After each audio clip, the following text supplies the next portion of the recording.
Hello there, very good evening and welcome to the news tonight here on Rajya TV. I'm Tracy Shilchi. In the next 30 minutes, I'll be getting into the day's top stories. Let's start with the headlines. Shocker for the Congress party in Arunachal Pradesh. All but one of its 44 MLAs, led by Chief Minister Pema Khandu, joined the People's Party of Arunachal Pradesh. Congress calls it politics of blackmail and the BJP blames internal dissent.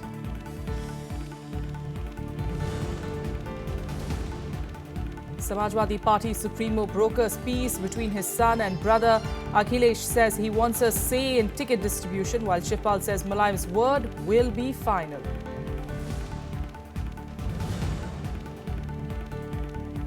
India and Nepal signed 3 key MOUs after a meeting between the Prime Ministers. India also assures Nepal of help in the future but says commitments made to Madhesis must be implemented.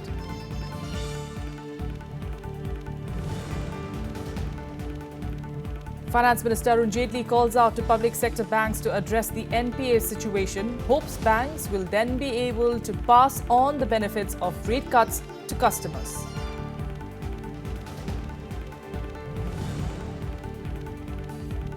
And Hillary Clinton is back on the campaign trail after a break due to pneumonia, accuses rival Donald Trump of fostering bigotry, even as the Republican closes the gap in opinion polls. First, Nepalese Prime Minister, who is on a 4-day visit to India, met Prime Minister Modi on Friday. Both sides held wide-ranging talks and signed 3 MOUs. Prime Minister Modi also assured his Nepalese counterpart that India will stand by his country in all its developmental needs in the future. And he also asked the new Nepal Prime Minister Prachand to implement the commitments made to Madhesis under the new constitutional framework. Later, of course, the visiting dignitary also called on President Pranab Mukherjee. Nepalese Prime Minister Pushpakumar Dahal Prachanda held wide-ranging talks with Prime Minister Narendra Modi on Friday on his maiden visit to India since taking over as head of the Himalayan kingdom. The two Prime Ministers then witnessed the signing of 3 MOUs between the two sides. The MOUs include construction of postal highways in Nepal's Tarai region, agreement on the first dollar credit line for post-earthquake reconstruction projects in Nepal, and extension of a fresh $750 million credit line to Nepal for post-earthquake reconstruction. Prime Minister Modi also reiterated India's commitment to strengthen development partnership with Nepal. Trade, connectivity in all its dimensions, development projects and mutual investments are key pillars of our partnership with Nepal. India's initiatives are open sky, cross-border power trade, transit routes, cross-border connectivity would directly benefit Nepal and help strengthen our economic partnership. Nepal and India are also closely working on a range of areas of economic engagement, including energy and water resources sectors.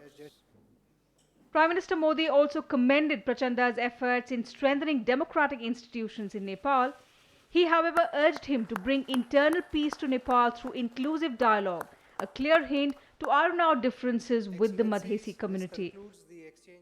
We also commend the role that you have personally played in strengthening the democratic institutions in Nepal.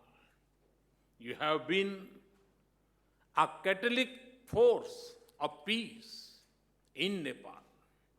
I am confident that under your wise leadership, Nepal will successfully implement the Constitution through inclusive dialogue, accommodating the aspirations of all sections of diverse society. You are aware that my government has made serious effort to bring everyone on the board as we enter the phase of implementation of the Constitution in the interest of all segments of Nepalese society. The visiting dignitary also underlined the need of frequent high-level interactions between the neighbors, extending an invitation to both President Pranab Mukherjee and Prime Minister Modi to visit Nepal. He also extended Nepal's support to India's bid at the UN Security Council. India is rising in its global stature and it has a visible mark in global arena as the largest successful world democracy. I assured Prime Minister Modi ji that Nepal fully supports India's aspiration for greater roles in international institutions. Earlier in the day, the Nepalese Prime Minister was accorded a ceremonial reception at the Rashtrapati Bhavan. Seemingly, there is a change of heart in Nepal's politics, and if it continues so, there will be no hiccup in prosperity of Nepal and its relationship with India. Akhilesh Suman for Rajya Sabha Television with camera person D.K. Pandey in Delhi. On to national politics, and the Congress party faced a severe political setback in Arunachal Pradesh today. All but one of its MLAs in the state, including Chief Minister Pema Khandu, have joined the People's Party of Arunachal Pradesh. BJP, meanwhile, has blamed the internal dissent in the Congress for the latest crisis. In a shocker for the Congress party in Arunachal Pradesh, less than 2 months after he was sworn in, Chief Minister Pema Khandu walked out of the party fold along with 42 of his MLAs. Congress is now left with just one MLA, Nabam Tuki, Khandu's predecessor, who faced a rebellion last year. Khandu, who was made the Chief Minister as part of a compromise formula after the Supreme Court reinstated Tuki's government, has joined People's Party of Arunachal Pradesh, virtually turning the Congress government in the state to that of PPA. Congress has termed it as politics of blackmail. अभी अरुणाचल ये blackmailing politics हो रहा है BJP का उनका ऊपर। ये under pressure जो बीजेपी गवर्नमेंट ने उनका ऊपर प्रेशर डाला है कि सारा सेंट्रल फंड बंद हो जाएगा, कोई डेवलपमेंट नहीं होगा, तो वही ब्लैकमेल के लिए वो लोग अभी कांग्रेस छोड़ के वो डायरेक्ट बीजेपी ज्वाइन नहीं किया है, अपना पार्टी बनाया है। The BJP, however, has blamed internal dissent in the Congress for the political turmoil in the state. The entire MLAs, ministers led by the Chief Minister, they have gone to a regional party. They have this illusion with their own leadership. If their Chief Minister and their ministers have to wait for days to meet their own leadership in Delhi, how can they stay in such party? They are very emotional.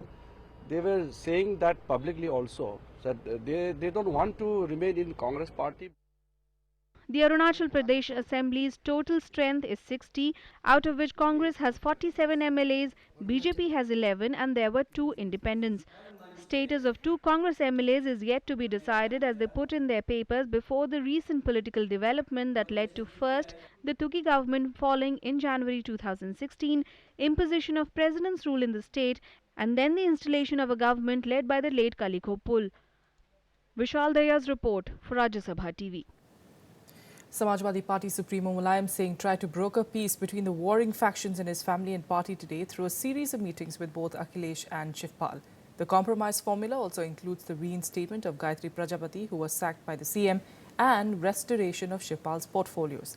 Speaking to the media after the decisions were finalized, Shivpal Yadav maintained Akhilesh will remain the chief ministerial face of the party. Party के अंदर हमारा किसी से न हमारे किसी नेता का चाहे अध्यक्ष हो चाहे रामपाल हो कोई हो कोई मतभेद नहीं।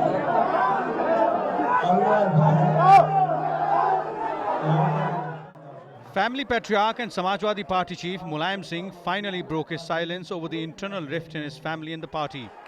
Mulayam tried to bring an end to the controversy by holding separate meetings with both his son and Chief Minister Akhilesh Yadav and his brother Shivpal. In a bid to pacify Shivpal, Mulayam rejected his resignation as the party's state unit chief and announced the reinstatement of Gayatri Prajapati as minister.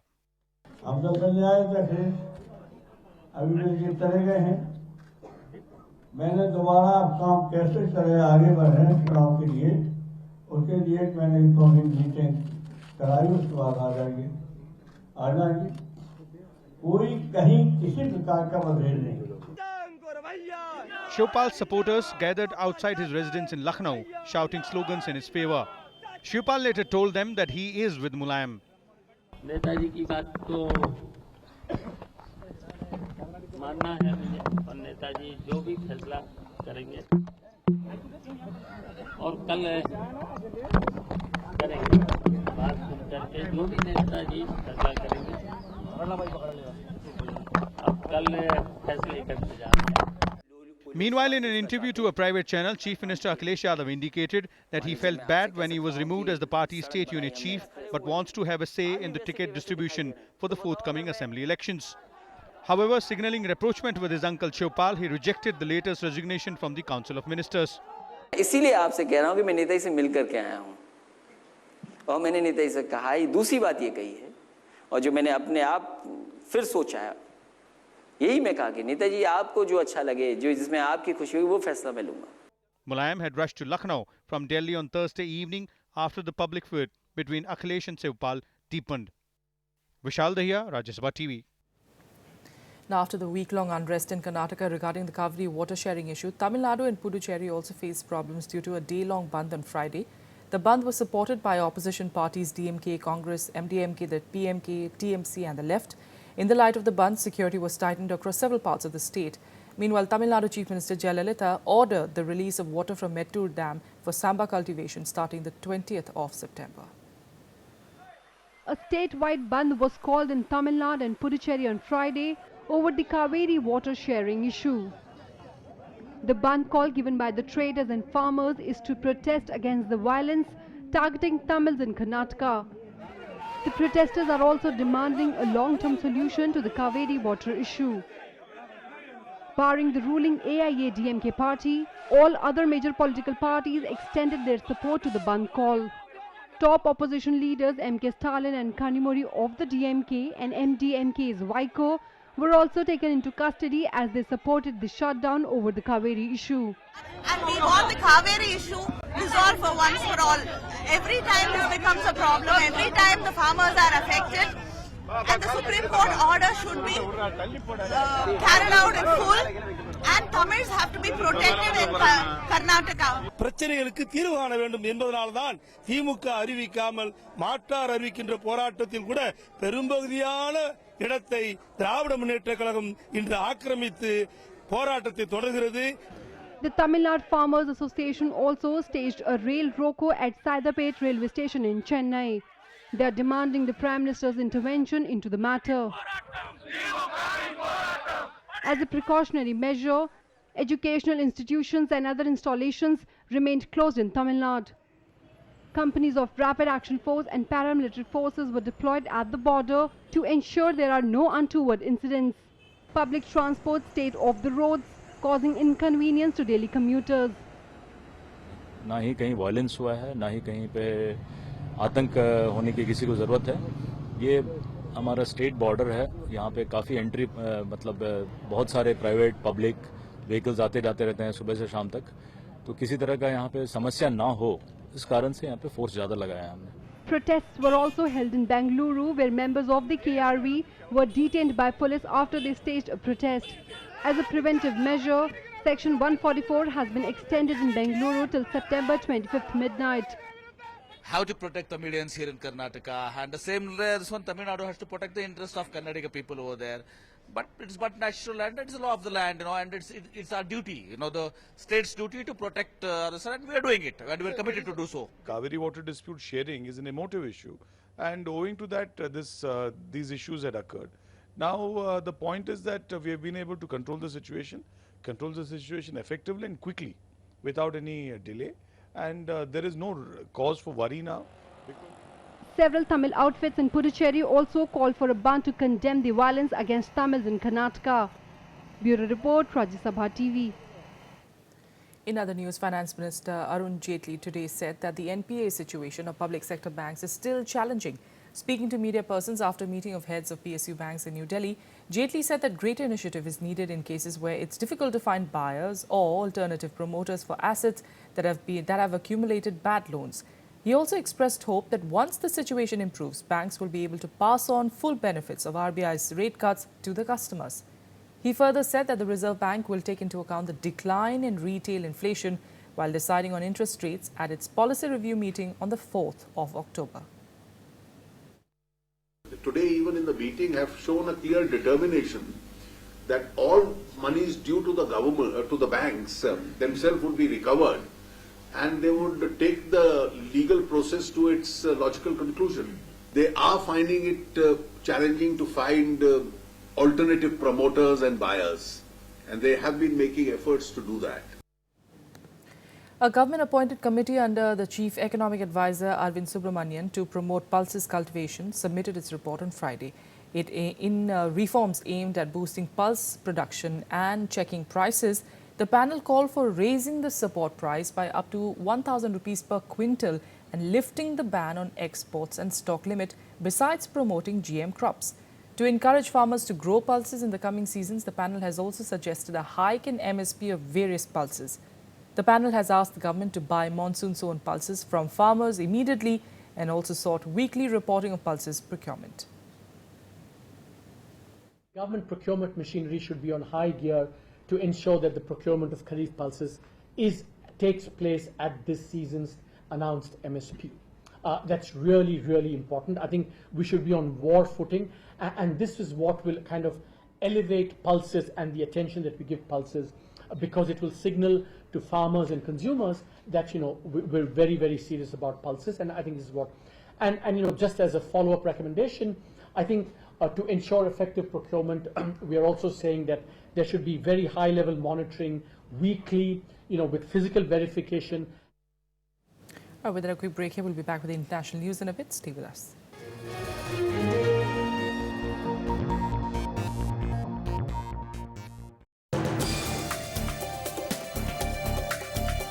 Hello and welcome. I'm Amitanshu Rai.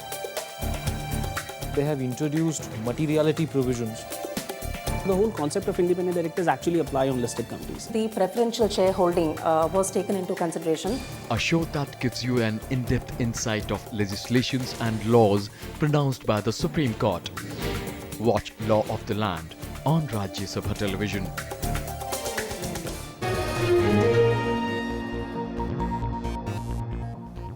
Welcome back. Now, during deliberations at the NAM summit in Venezuela, Pakistan scuttled an India-sponsored proposal on setting up of a working group on counter-terrorism. According to a PTI report, as NAM diplomats strove to set up a working group on terrorism to coordinate their positions in international fora, the Pakistani representative at the summit, Tasneem Aslam, spoke against it and opposed the consensus that had built around the proposal. Sponsored by India, the proposal had the support of a large number of NAM delegations. Meanwhile, en route to Venezuela to attend the 17th NAM summit, Vice President Mohammad Hamid Ansari on Thursday addressed a press conference on board the Air India special aircraft. He explained India's position on various issues that are expected to be taken up at the meet. Speaking about the key issues confronting the multilateral forum, Vice President Mohammad Hamid Ansari spoke of the significance India has attached to fighting the menace of terrorism. He said peace was a prerequisite to ensuring development, which explains why tackling terror is a responsibility of all nations across the globe. Basic point is, how do you devote your energies to development unless there is peace? If peace does not prevail, then all attention gets diverted.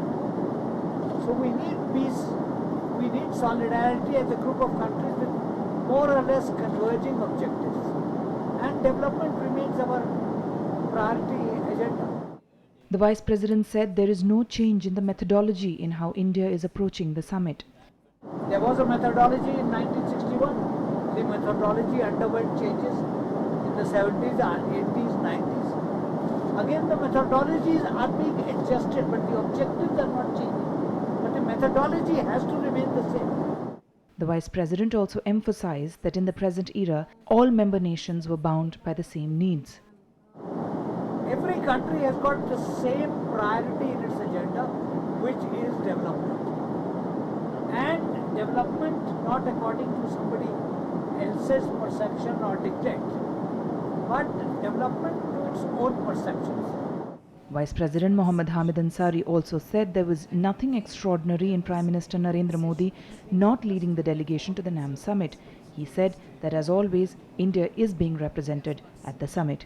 With camera person Saroj Kumar Das, Shyam Sundar and Shiva Kumar's report for Rajya Sabha TV. Now to the US, where Democratic presidential nominee Hillary Clinton returned to her campaign trail after having recovered from pneumonia. And soon after her return, she accused her Republican rival Donald Trump of fostering ugliness and bigotry. The Trump campaign, meanwhile, for the first time acknowledged that US President Barack Obama was born in the US. Democratic presidential nominee Hillary Clinton returned to the campaign trail after a 3-day break because of pneumonia. Clinton, who nearly collapsed at a ceremony marking the 15th anniversary of 9/11, appeared to be in good health during a campaign stop in North Carolina. She once again attacked her Republican opponent Donald Trump, accusing him of fostering ugliness and bigotry. Clinton said that the focus of her campaign was the plight of the working class. Now, I confess, I'll never be the showman my opponent is, and that's okay with me. Just look at the show he put on with Dr. Oz today. But I am going to deliver for you and your family just like I did. Every child, no matter who they are, what they look like, or who they love, is part of the American dream now and way into the future. In another address to a Hispanic community, both Clinton and US President Barack Obama urged voters to send a clear message on Election Day by rejecting the divisive policy of Donald Trump. We're really going to fix this broken system. Then we're going to have to push back against bluster and falsehoods and promises of higher walls.